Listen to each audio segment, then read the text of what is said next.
Hello and welcome to the Labyrinth of Limitations. Once again, I'm Tom Eccles and this is part 2 of episode 2. So we're right in the middle of a conversation. So please make sure to check out part 1 of episode 2 before watching this video, because this is just continuing right where that leaves off. I literally just finished that video and started this one right up. And so what we have going on here is we're talking about substitutions, how we can use these scales of chords, the minor 6 and the major 6 diminished, to make beautiful lines, and we're going to talk about how to connect it into just monophonic melodic playing. So what we're looking at in this whole PDF is a few different major minor 6 scales. So here is E flat major 6 diminished, right, and then here is the next one is C minor 6. So there's E flat major 6, a little different, right? And then F sharp minor 6.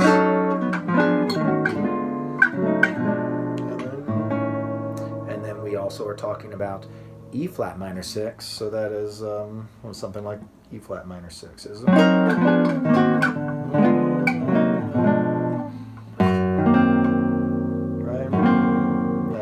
That's the sound of that. Right. It's E flat minor 6, and then we have G minor 6. And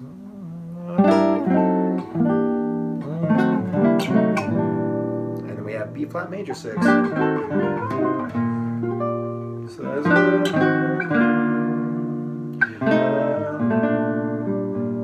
we talked a little bit about using F major 6 on top of B flat major. But those are the scales of chords we're using. And you can take the minor 6 and the major 6 diminished and transpose them to get all of these. So C minor 6, I can move it down 6 steps, 6 frets, 6 half steps. And I go 1, 2, 3, 4, 5, 6, and that's F sharp minor 6. Right? So it's the same, that's the way we do it. So what helps me is I really need to know the elements of the chord. This is the 5th, this is the root, this is the 3rd, and this is the 6th. So if I want to do that chord on an A, I can find an A here on the 4th string, and there is, that's a way of thinking about it. You can do that. That's A minor 6. Sorry, did I do that right? That's what I meant to do. That's A minor 6. Useful stuff, huh? So let's keep on moving then. Was I doing C? A? And then, at the end I did C minor 6. My bad. All right, so we left off in example 13. In example 13, we have at the very end of the page, so I'm going to go.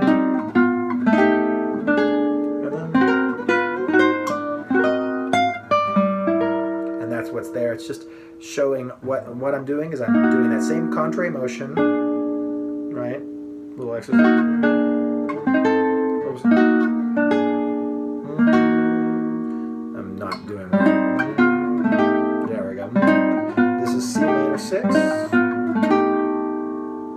And then I'm going to go. This is E flat minor 6. So this is E flat minor 6, and then diminish. I'm just going.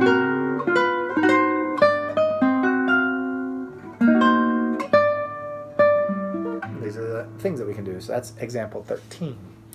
Moving that contrary motion idea through C minor 6 into E flat minor 6, resolving on G minor. Turning this over here, then what do we have is something really, man, this was so helpful to me when I started practicing this. So let's go back to B flat major, to the beginning of Autumn Leaves. So, right, and then,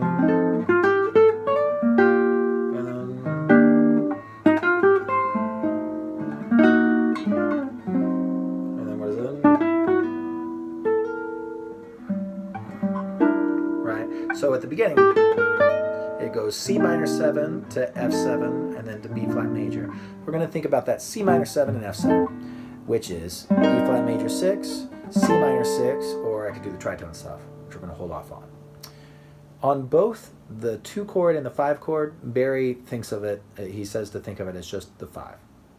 And really, you know, that's kind of helpful, because what is this? This is my 2 chord. This is C minor 7, otherwise known as E flat major 6. Here's C minor 6. It's kind of like just a suspension on top of it.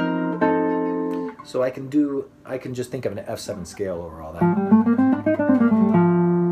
And I can do all these wonderful things with the F7 scale that Barry teaches, which we'll talk about in later vids.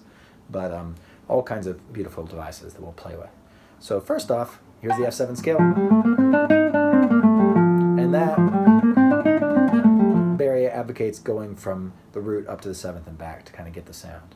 So I would practice the scales of this song, and I would go, that's B flat major 7 is what I have. And that's something we'll talk about. And then it goes, that's the first 8 of the song. So here I go. So I can go up the octave, and I can get to the top note of this E flat major 6 chord, which the top note is the 4th scale degree of F. So now I can go, and I can play out of the chord into the scale, which is going to be really helpful. It also helps me to hear the connection between the scale and the harmony behind it. So I'll do a little bit more in example 16. What did I do there? I did E flat major 6, E flat major 6, the diminished, and E flat major 6, down to the F.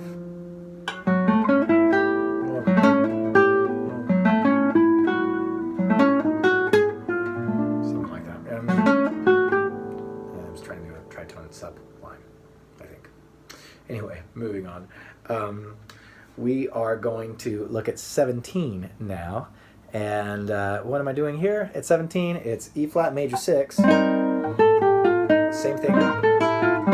Sorry. So, and now I'm going to go C minor 6. That's a beautiful line, I think. So.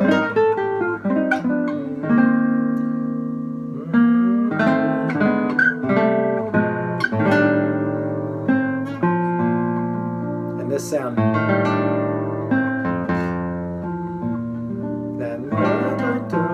it's really pretty. What I'm doing there is I'm thinking of a note of F7, or borrowing, which we'll talk about in another video. But F7 is, right? So I go C minor 6 with that note on top, and then, which very sounds like Ruby My Dear to me, kind of like that, you know.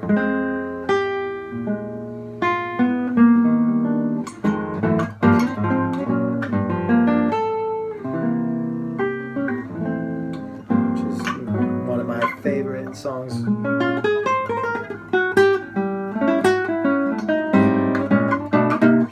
That's a beautiful song by Thelonious Monk. So that is what I'm doing. There, in example 17. Moving on to 18. This then shows us that we need to be able to think of E flat major 6 as E flat major 6, meaning this is the 3rd, this is the 6th root, and the 5th. That allows me to do this. Right, this stuff.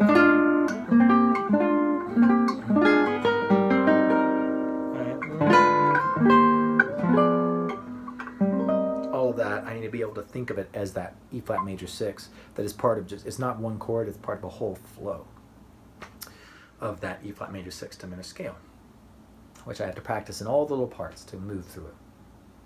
And then I need to think of it as C minor 7. So that means this is the 5th, the root, the 3rd, and the 7th. And that's important for connecting, right? Connecting through, right?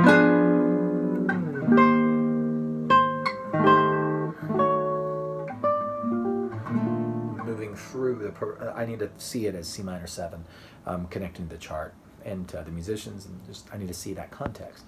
And then I also need to see it as individual notes in this F7 scale. So that means this is the 2nd degree of an F7.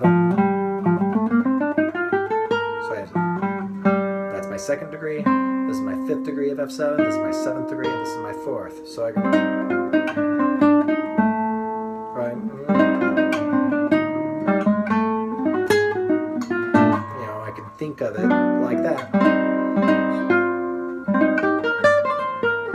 Oh, that's kind of something that I do in this next example. So that's in example 20. So I'm going to get to that in a second here. So then 19, I have to think of the C minor 6 as also part of the F7 scale. So this is, I have to think of it as C minor 6. So C minor 6 right there.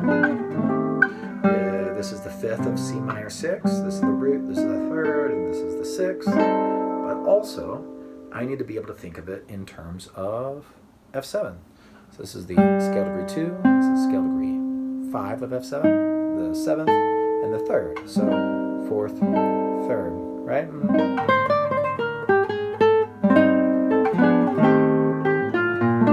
So I want to see that connection. And that's the type of thing that I'm doing here in example 20 is what I'm doing is I'm putting together a line that is mostly made of the types of melodic devices that Barry teaches us to practice. Little cells of ideas, little motivic cells that we can put together into a line. So it's not like learning someone's licks. It's thinking in a more small level, which allows us to create our own things, and everybody can sound like themselves or have their own like kind of language of it. So here I am. I'm on E flat major 6, otherwise known as C minor 7. Oh no, I'm starting on C minor 6. So this is the 5 chord. I'm thinking of the 5 chord the whole way, and I'm just going to go. And that's what the example is. So we're not in later videos, and if you want to go find other information on this, there's tons of great information, particularly things I learned from Barry Harris. Talks about this stuff. Chris is great at this stuff. So here I am.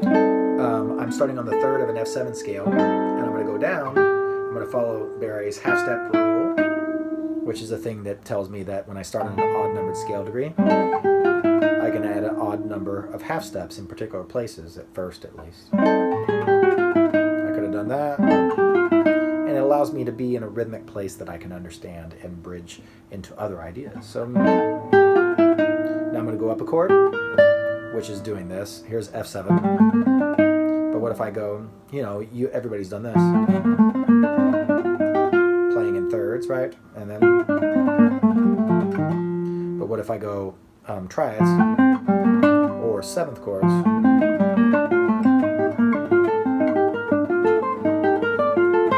And that's what I'm doing here as I'm going, right? That's what I'm doing. I'm going up in thirds, up the chord. And then I do a little triplet, and I do Barry Harris's 5-4-3-2, which real quickly is, it's any part of what I just did there, which we'll talk about in later videos. And again, check out Chris's videos for this stuff. So I did just a little mini lick thing that I can put together. I could have gone like, you know, so I could have done that, or I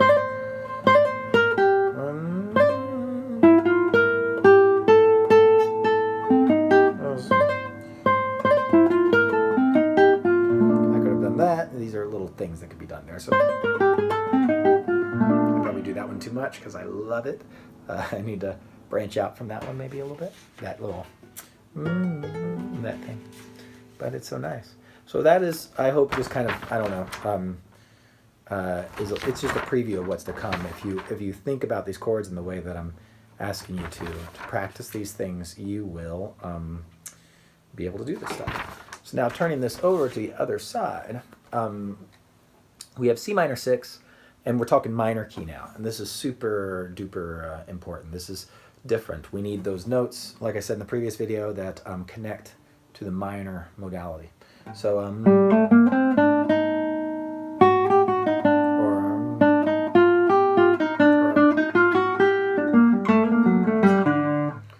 hear that kind of minor sound. Minor sound. So that's the feeling here. And it's minor 6, G minor 6.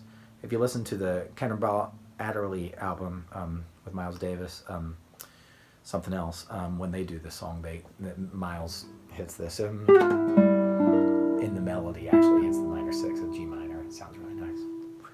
Anyway, so here we are. We're looking at a few things. We have C minor 6, and what we think of is F7, an F7 scale.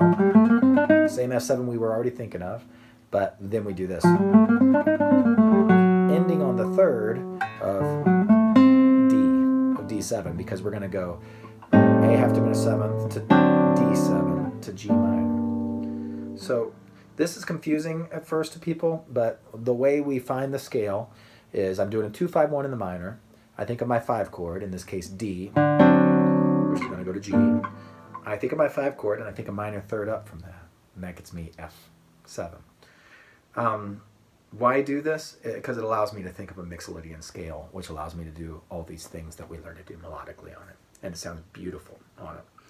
And the F7 scale, if you think about F7 is in the scale for, in the major key, B flat major, and B flat major is the relative major of G minor, same pitch collection as the G natural minor. And then when you put F sharp in there, that is G harmonic minor. So it's the same pitch collection. I'm just working it in my mind in a way that allows me to improvise and think these beautiful ideas. So here I am. I put a half step in or not? I guess I didn't here. Oh, I'm starting. So I'm starting on C minor 6, this inversion, not this one. So.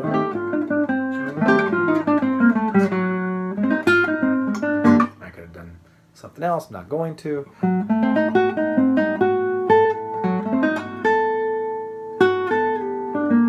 then done a few different things up or like other things.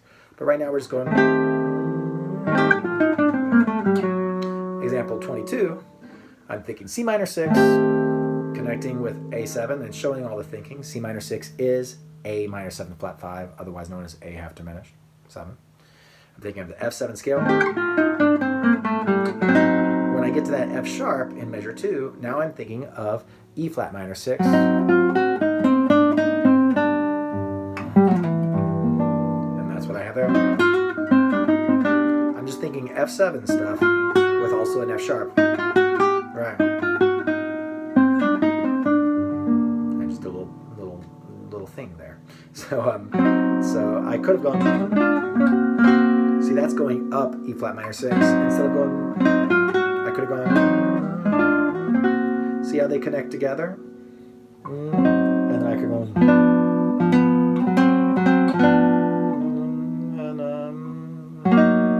So I could have done that. So what is it? I could have harmonized that whole thing.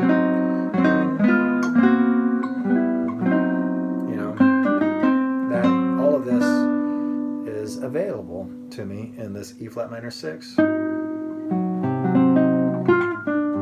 So they connect together, and you start to see these connections as you practice the scale into the chord, and the chord into the scale out of the chord, stuff like that. Really cool. So then we're looking at 23, and what we have there is what I'm showing here is that instead of thinking of F7 with an F sharp in it the whole time over both the 2 and the 5, which works and is beautiful, I can think of the F7 over the 2, but then when I get to the 5 chord, I can think of the tritone sub, because if you remember, the E flat minor 6 is actually the tritones minor, so that's where that chord comes from. That's the association there. That's what makes it work. So the thing is I've been practicing connecting minor 6 diminished scales in relation to the dominant 7th scale that is a 5th below. That's what we were doing at the beginning of the song, at the beginning of the tune. When we were doing E flat major 6, I get to C minor 6, and I'm practicing that in relation to F, which is a 5th down from C. So here I'm doing E flat minor 6, I'm going to practice that in relation to A flat, a fifth down from E flat.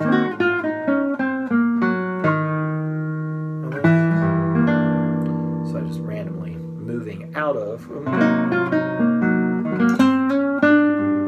So I'm taking notes from A flat, A flat dominant seventh. And I can practice, you know, all the things that we do, which that's just an example that a lot of musicians have practiced thirds, but there's so many things. That being said, then, so now I'm going to play that, and it's almost the exact same thing as an F7 scale. A couple of notes different, slightly more dissonant, I think, but it allows my hand to really think quickly. So I go C minor 6.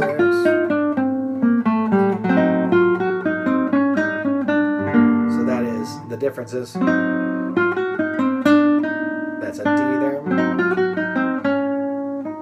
With the tritone sub, I don't have D present. It's just not there. Instead, it's this and this. So, and the way tritone sub notes work is they're always filling in the chromatic space. So it's about doing stuff like, you know, I have this note and I want to go, right? So that's the idea. It's about that dissonance that works because it's filling in this chromatic space, and we just like the sound of things moving by little motions, so we can do that all day long, and it sounds neat. It sounds nice, and it's expressive, you know. So that's the idea. So now, okay, then that brings us to if I'm looking at E flat minor 6. Which is this, and this is what I do for the 5 chord in minor key when I'm in G minor, and it's a half step up from the 5 chord. I think of it as E flat minor 6. This is the root. This is the 5th, 6th, and the 3rd. That allows me to move through stuff, right? Whoops.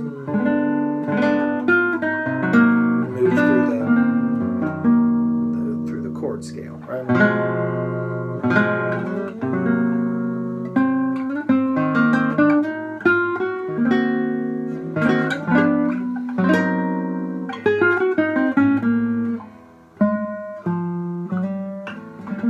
Anyway, it makes me, I need to be able to see this. Whoops. I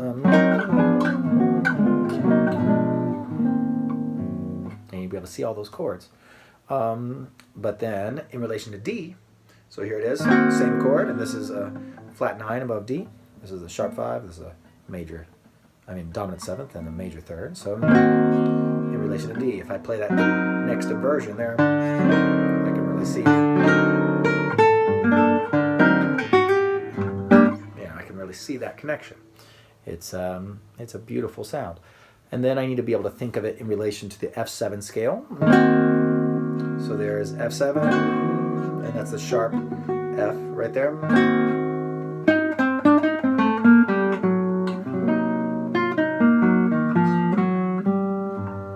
I need to be able to see that connection so I can do runs on F7.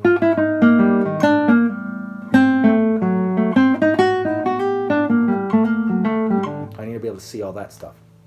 And then one more in relation to the dominant 7th that it actually kind of belongs to, which is A flat, which is the tritone sub in relation to D. So, and then all of these, this is just another inversion. All of these I can connect. So this is E flat minor 6.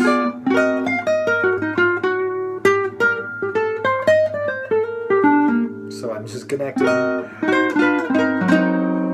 Here's a flat 7.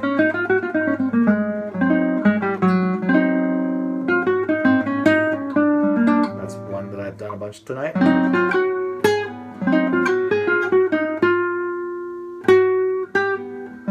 You know, that's the ideas. I'm just connecting that with the scale chords.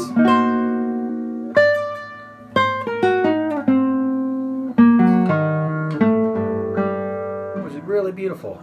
So that's going to be super powerful. It really helped me to get my ear around the tritone sub, when I started practicing those connections, practicing that A flat dominant 7, because I was in a weird place where I was just practicing the half step up, minor 6, and I was doing like things like what people call the altered scale and stuff, and I was not doing the tritone subscale and doing all the things that Barry shows us. And when I started doing that and connecting that together with this,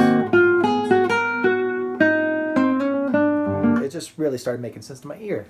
So it's really important to not shortchange these things and to, you know, sit with them, and you'll start to hear things that you didn't hear before. It's just wonderful. So thank you so much for being with me on this kind of longish journey. This is by no means exhaustive. There's a lot more, but I was getting a lot of wonderful feedback from people, but a lot of questions about how does this actually work? Like, why should I spend the time to learn these scales of chords? And this video, part 1 and 2, is kind of meant to address that and also show some things that I love to do practicing wise. Please give this video a like and subscribe if you like it, and subscribe if you want to stay in touch, and feel free to drop me a line in the comments, and you know, constructive feedback is also very welcome. I want to make these cool, and I want to make, you know, this much like the things I learned from Barry Harris's page, just a open forum of discussion, a way of sharing ideas. So that's what I'm doing here. Just before I leave, there's some practice advice here I wrote in the box, and in addition to that stuff, I would say one of the coolest, most important things I think for really getting your mind around these chord scales, and I'll be showing other practice techniques to get your mind around them in other videos, but is to do the contrary motion exercise and really memorize that sequence of chords in the previous video, episode 1. Remember, it goes from unison to a third to a triad to an incomplete 7th chord to an octave chord to a drop 2 to a drop 3, drop 2 and 4, and double octave. You can go out beyond that double octave, but that really gets you a lot of real estate. So, you know, doing that in these progressions, you can, this is E flat major 6, and I'm going to go to C minor 6, and then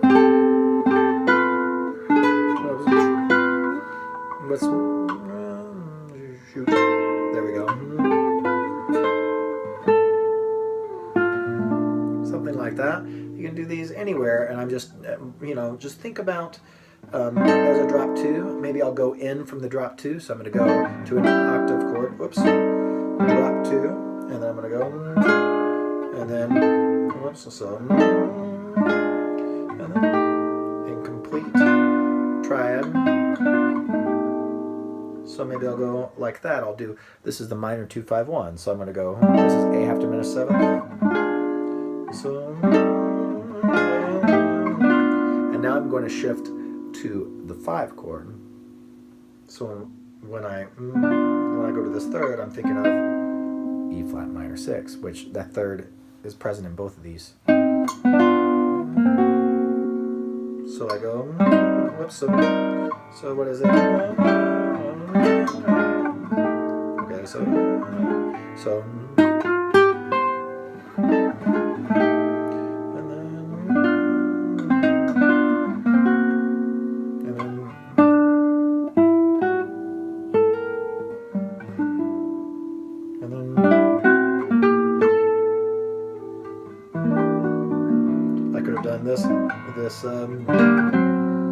so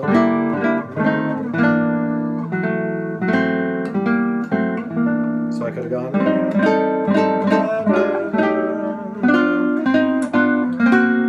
and then maybe I'll do it from there because that's in the same, and then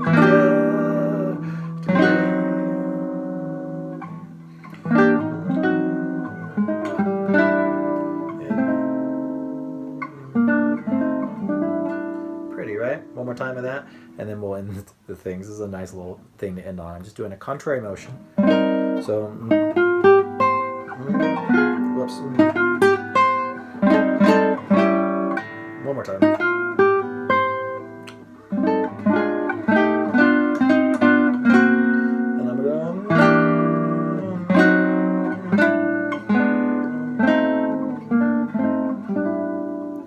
it's just about moving an idea around, which is so fun and rewarding.